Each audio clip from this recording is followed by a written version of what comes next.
بسم اللہ الرحمن الرحیم۔ مجلس شورا کا اجتماع۔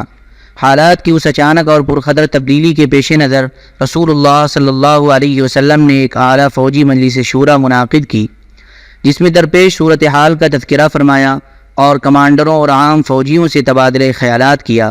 اس موقع پر ایک گروہ خونریز ٹکراؤ کا نام سن کر کانپ اٹھا اور اس کا دل لرزنے اور دھڑکنے لگا۔ اسی گروہ کے متعلق اللہ تعالیٰ کا ارشاد ہے، كما أخرجك ربك من بيتك بالحق وإن فريقا من المؤمنين لكارهون يجادلونك في الحق بعدما تبين كأنما يساقون إلى الموت وهم ينظرون۔ جیسا کہ تجھے تیرے رب نے تیرے گھر سے حق کے ساتھ نکالا اور مومنین کا ایک گروہ ناگوار سمجھ رہا تھا، وہ تجھ سے حق کے بارے میں اس کے وعدے وہ چگنے کے بعد جھگڑ رہے تھے، گویا وہ آنکھوں دیکھے موت کی طرف ہانکے جا رہے ہیں۔ لیکن جہاں تک قائدین لشکر کا تعلق ہے تو حضرت ابو بکر رضی اللہ تعالیٰ عنہ اٹھے اور نہایت اچھی بات کہی۔ پھر حضرت عمر بن خطاب رضی اللہ عنہ اٹھے اور انہوں نے بھی نہایت عمدہ بات کہی۔ پھر حضرت مقداد بن عمر رضی اللہ عنہ اٹھے اور عرض پرداز ہوئے، اے اللہ کے رسول صلی اللہ علیہ وسلم، اللہ نے آپ کو جو راہ دکھلائی ہے اس پر رواں دوا رہیے، ہم آپ کے ساتھ ہیں۔ خدا کی قسم ہم آپ سے وہ بات نہیں کہیں گے جو بنو اسرائیل نے موسیٰ علیہ السلام سے کہی تھی کہ فَاذْهَبْ أَنْتَ وَرَبُّكَ فَقَاتِلَا إِنَّا هَاهُنَا قَاعِدُونَ، کہ تم اور تمہارا رب جاؤ اور لڑو، ہم یہیں بیٹھے ہیں۔ بلکہ ہم یہ کہیں گے کہ آپ اور آپ کے پروردگار چلیں اور لڑیں، اور ہم بھی آپ کے ساتھ لڑیں گے۔ اس ذات کی قسم جس نے آپ کو حق کے ساتھ مبعوث فرمایا ہے، اگر آپ ہم کو برقیمات تک لے چلیں تو ہم راستے والوں سے لڑتے بڑھتے آپ کے ساتھ وہاں بھی چلیں گے۔ رسول اللہ صلی اللہ علیہ وسلم نے ان کے حق میں کلمہ خیر ارشاد فرمایا اور دعا دی۔ یہ تینوں کمانڈر مہاجرین سے تھے جن کی تعداد لشکر میں کم تھی۔ رسول اللہ صلی اللہ علیہ وسلم کی خواہش تھی کہ انصار کی رائے معلوم کریں، کیونکہ وہی لشکر میں اکثریت رکھتے تھے اور مارکے کا اصل بوجھ انہی کے شانوں پر پڑنے والا تھا۔ درحالی کی بیعت عقبہ کی روح سے ان پر لازم نہ تھا کہ مدینے سے باہر نکل کر جنگ کریں، اس لیے آپ نے مذکورہ تینوں حضرات کی باتیں سننے کے بعد پھر فرمایا، لوگوں مجھے مشورہ دو۔ مقصود انصار تھے اور یہ بات انصار کے کمانڈر اور علم بردار حضرت سعد بن معاذ رضی اللہ تعالیٰ عنہ نے بھانپ لی۔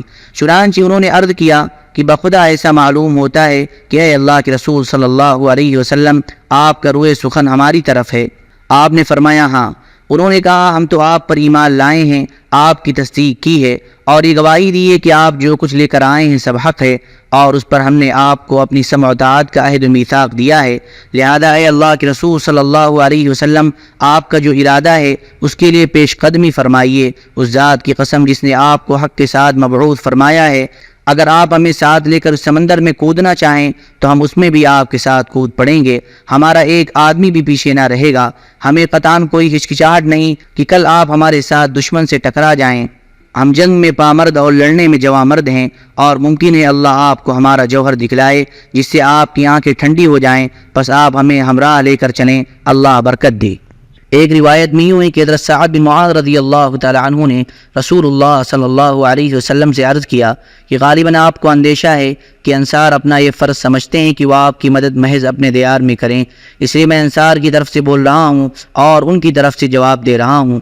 عرض ہے کہ آپ جہاں چاہیں تشریف لے چلیں، جس سے چاہیں تعلق استوار کریں اور جس سے چاہیں تعلق کاٹ لیں، ہمارے مال میں سے جو چاہے لے لیں اور جو چاہے دے دیں، اور آپ جو لے لیں گے وہ ہمارے نزدیک اس سے زیادہ پسندیدہ ہوگا جو آپ چھوڑ دیں گے، اور اس معاملے میں آپ کا جو بھی فیصلہ ہوگا ہمارا فیصلہ بہرحال اس کے تابع ہوگا۔ خدا کی قسم اگر آپ پیش قدمی کرتے ہوئے برقیمات تک جائیں تو ہم بھی آپ کے ساتھ چلیں گے، اور اگر آپ ہمیں لے کر اس سمندر میں کودنا چاہیں تو ہم اس میں بھی کود جائیں گے۔ حضرت سعد رضی اللہ تعالیٰ عنہ کی یہ بات سن کر رسول اللہ صلی اللہ علیہ وسلم پر خوشی کی لہر دوڑ گئی، آپ پر نشاط طاری ہو گئی۔ آپ نے فرمایا، چلو اور خوشی خوشی چلو، اللہ نے مجھ سے دو گروہوں میں سے ایک کا وعدہ فرمایا ہے، واللہ اس وقت گویا میں قوم کی قتل گاہیں دیکھ رہا ہوں۔ اسلامی لشکر کا بقیہ سفر۔ اس کے بعد رسول اللہ صلی اللہ علیہ وسلم ظفران سے آگے بڑھے اور چند پہاڑی موڑ سے گزر کر، جنہیں اسافر کہا جاتا ہے، دیت نامی ایک آبادی میں اترے اور حنان نامی پہاڑ نما تودے کو دائیں ہاتھ چھوڑ دیا، اور اس کے بعد بدر کے قریب نزول فرمایا۔ جاسوسی کا اقدام۔ یہاں پہنچ کر رسول اللہ صلی اللہ علیہ وسلم نے اپنے رفیق غار حضرت ابو بکر رضی اللہ تعالیٰ عنہ کو ہمراہ لیا اور خود فراہمی اطلاعات کے لیے نکل پڑے۔ ابھی دور سے ہی مکی لشکر کے قیام کا جائزہ لے رہے تھے کہ ایک بوڑھا عرب مل گیا۔ رسول اللہ صلی اللہ علیہ وسلم نے اس سے قریش اور محمد اور اصحاب محمد کا حال دریافت کیا۔ دونوں لشکروں کے متعلق پوچھنے کا مقصد یہ تھا کہ آپ کی شخصیت پر پردہ پڑا رہے، لیکن بڈھے نے کہا جب تک تم لوگ یہ نہیں بتاؤ گے کہ تمہارا تعلق کس قوم سے ہے میں بھی کچھ نہیں بتاؤں گا۔ رسول اللہ صلی اللہ علیہ وسلم نے فرمایا جب تم ہمیں بتا دو گے تو ہم بھی تمہیں بتا دیں گے۔ اس نے کہا اچھا تو یہ اس کے بدلے میں ہے؟ آپ نے فرمایا ہاں۔ اس نے کہا مجھے معلوم ہوا ہے کہ محمد اور ان کے ساتھی فلاں روز نکلے ہیں، اگر مجھے بتانے والے نے صحیح بتایا ہے تو آج وہ لوگ فلاں جگہ ہوں گے، اور ٹھیک اس جگہ کی نشاندہی کی جہاں اس وقت مدینے کا لشکر تھا۔ اور مجھے یہ بھی معلوم ہوا ہے کہ قریش فلاں دن نکلے ہیں، اگر مجھے خبر دینے والے نے صحیح خبر دی ہے تو آج فلاں جگہ ہوں گے، اور ٹھیک اس جگہ کا نام لیا جہاں اس وقت مکے کا لشکر تھا۔ جب بڈھا اپنی بات کہہ چکا تو بولا اچھا یہ بتاؤ کہ تم دونوں کس سے ہو؟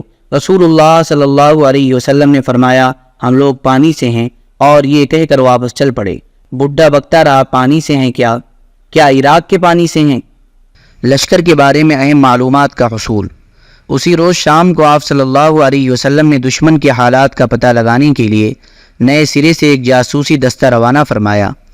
اس کارروائی کے لیے مہاجرین کے 3 قائد علی بن ابی طالب، زبیر بن عوام اور سعد بن ابی وقاص رضی اللہ عنہم صحابہ کرام کی ایک جماعت کے ہمراہ روانہ ہوئے۔ یہ لوگ سیدھے بدر کے چشمے پر پہنچے۔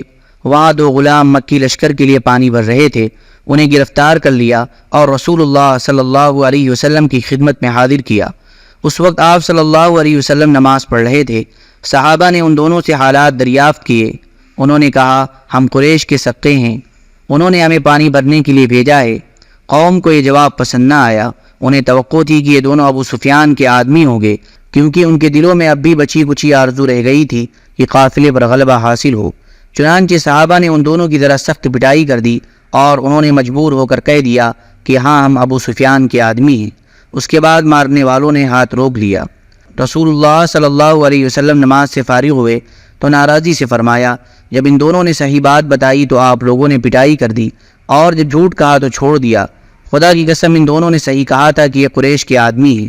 اس کے بعد آپ نے ان دونوں غلاموں سے فرمایا اچھا مجھے قریش کے متعلق بتاؤ۔ انہوں نے کہا یہ ٹیرا جو وادی کے آخری دہانے پر دکھائی دے رہا ہے قریش اسی کے پیچھے ہیں۔ آپ نے دریافت فرمایا لوگ کتنے ہیں؟ انہوں نے کہا بہت ہیں۔ آپ نے پوچھا تعداد کتنی ہے؟ انہوں نے کہا ہمیں معلوم نہیں۔ آپ نے فرمایا روز کتنے اونٹ ذبح کرتے ہیں؟ انہوں نے کہا ایک دن 9 اور ایک دن 10۔ آپ نے فرمایا تب تو لوگوں کی تعداد 900 اور 1000 کے درمیان ہے۔ پھر آپ نے پوچھا ان کے اندر معززین قریش میں سے کون کون ہیں؟ انہوں نے کہا ربیعہ کے دونوں صاحبزادے عتبہ اور شیبہ، اور ابو البختری بن ہشام، حکیم بن حزام، نوفل بن خویلد، حارث بن عامر، طعیمہ بن عدی، نضر بن حارث، زمعہ بن اسود، ابو جہل بن ہشام، امیہ بن خلف، اور مزید کچھ لوگوں کے نام گنوائے۔ رسول اللہ صلی اللہ علیہ وسلم نے صحابہ کی طرف متوجہ ہو کر فرمایا مکہ نے اپنے جگر کے ٹکڑوں کو تمہارے پاس لا کر ڈال دیا ہے۔ باران رحمت کا نزول۔ اللہ عز و جل نے اسی رات ایک بارش نازل فرمائی جو مشرکین پر موصلہ دھار برسی اور ان کی پیش قدمی میں رکاوٹ بن گئی، لیکن مسلمانوں پر فوار بن کر برسی اور انہیں پاک کر دیا۔ شیطان کی گندگی یعنی بزدلی دور کر دی اور زمین کو ہموار کر دیا۔ اس کی وجہ سے ریت میں سختی آ گئی اور قدم ٹکنے کے لائق ہو گئے، قیام خوشگوار ہو گیا اور دل مضبوط ہو گئے۔ اہم فوجی مراکز کی طرف اسلامی لشکر کی سبقت۔ اس کے بعد رسول اللہ صلی اللہ علیہ وسلم نے اپنے لشکر کو حرکت دی تاکہ مشرکین سے پہلے بدر کے چشمے پر پہنچ جائیں اور اس پر مشرکین کو مسلط نہ ہونے دیں۔ چنانچہ عشاء کے وقت آپ نے بدر کے قریب ترین چشمے پر نزول فرمایا۔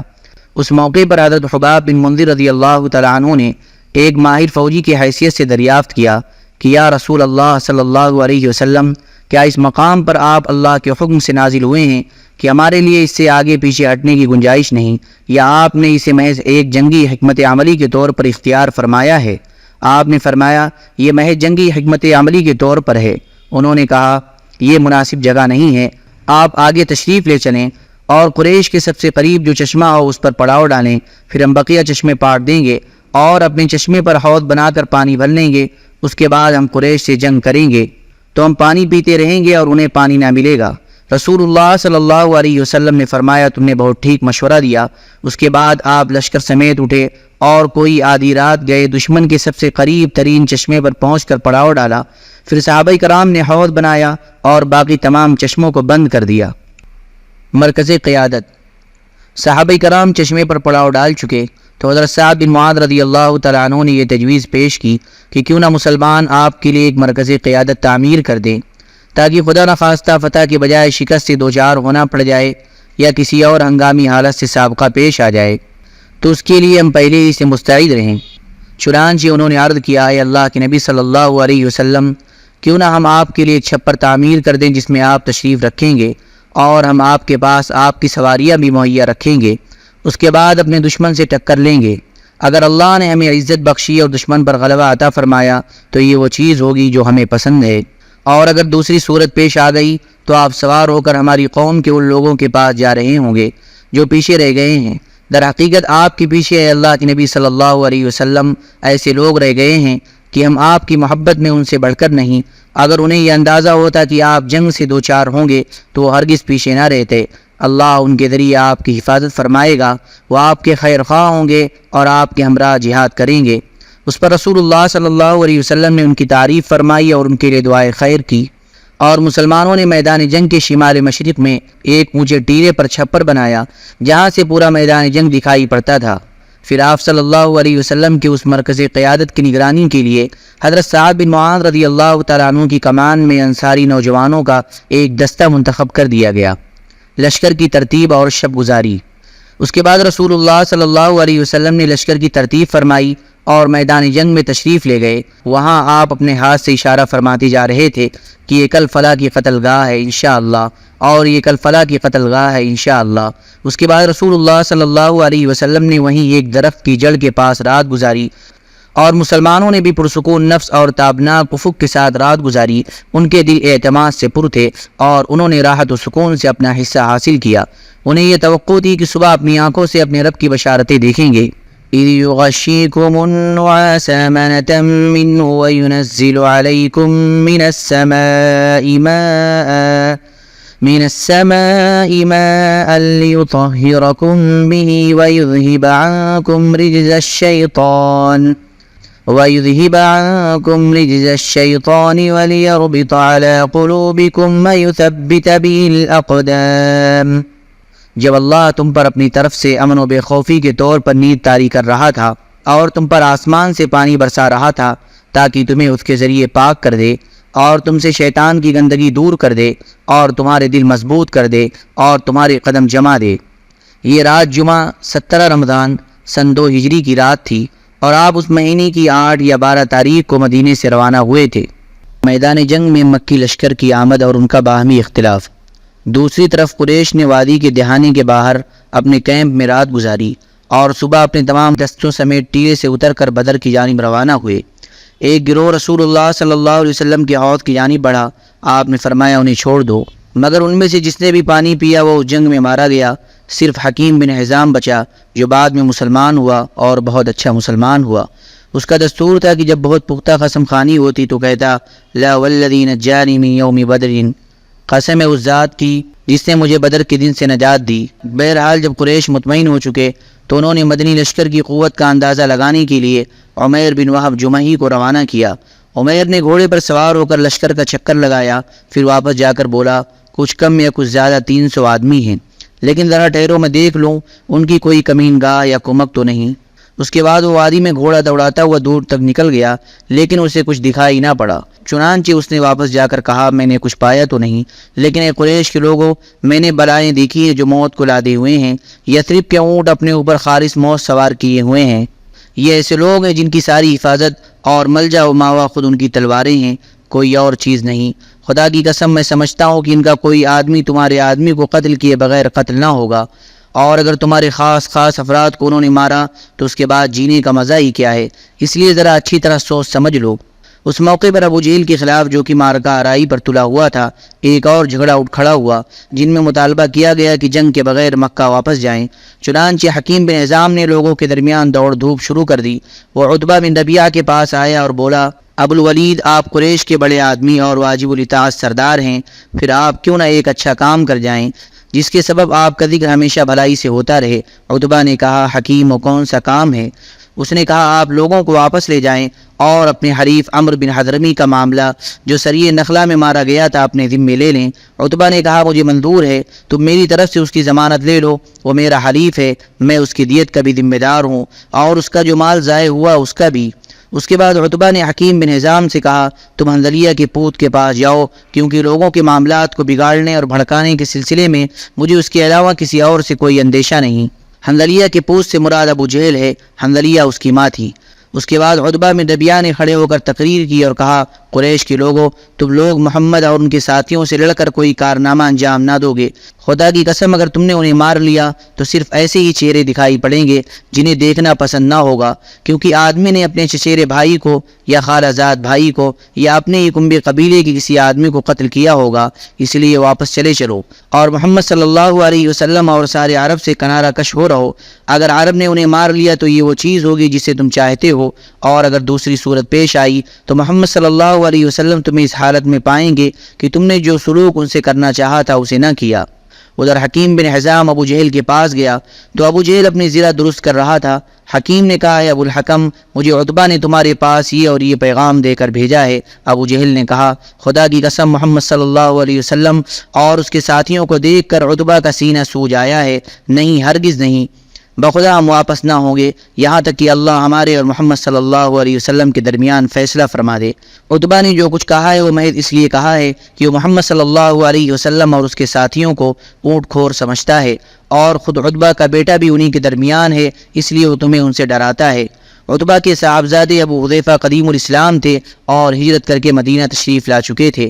عتبہ کو جب پتہ چلا کہ ابو جہل کہتا ہے خدا کی قسم عتبہ کا سینہ سوج آیا ہے تو بولا اس سرین پر خوشبو لگا کر بزدلی کا مظاہرہ کرنے والوں کو بہت جلد معلوم ہو جائے گا کہ اس کا سینہ سوج آیا ہے، میرا یا اس کا۔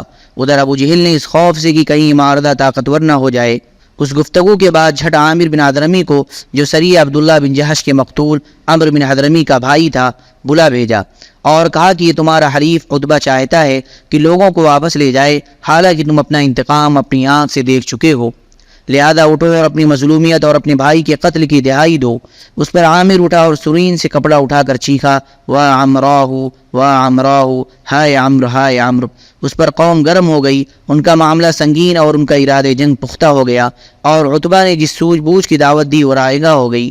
اس طرح ہوش پر جوش غالب آ گیا اور یہ معارضہ بھی بے نتیجہ رہا۔ سبحان ربک رب العزة عما یصفون وسلام علی المرسلین الحمد للہ رب العالمین۔